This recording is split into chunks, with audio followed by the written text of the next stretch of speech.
Bell Ribeiro-Addy. Thank you, Mr. Deputy Speaker. In her responses, the Minister repeatedly conflates disagreement with this report with misrepresentation or not having read the report. So let's draw a line under that.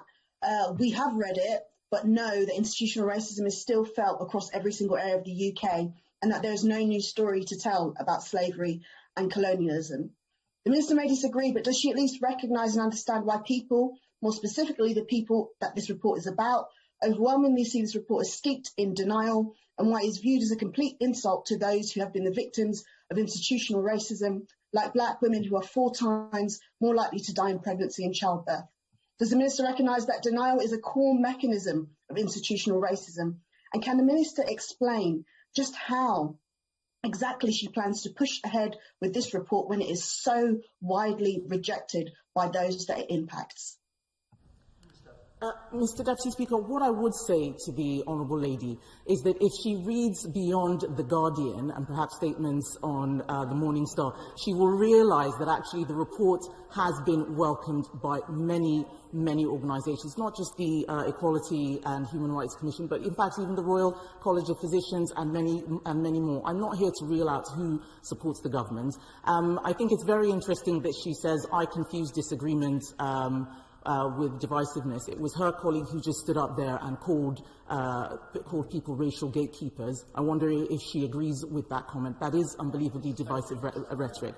And what I would say to her is that she does not speak for all ethnic minorities.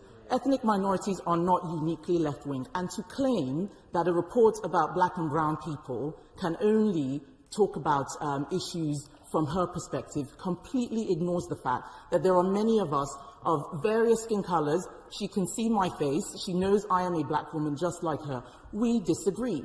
And I think she raises the point about maternal health. I would like to take the opportunity to make this point, Mr. Deputy Speaker. In a debate on the 11th of March, the member for Streatham said that 1 in 4 black women dies in childbirth. This statistic, which thankfully she has now corrected, is completely wrong. The figure is not 25% of black women. The actual figure is 0.034%. It is a very confusing statistic because we often represent the numbers in terms of numbers per 800,000. But what I have been doing is working on maternal health. I've spoken to the Chief Midwifery Officer. I've spoken to Dame Donna Kinnear, the head of the Royal College of Nursing. We've had conversations.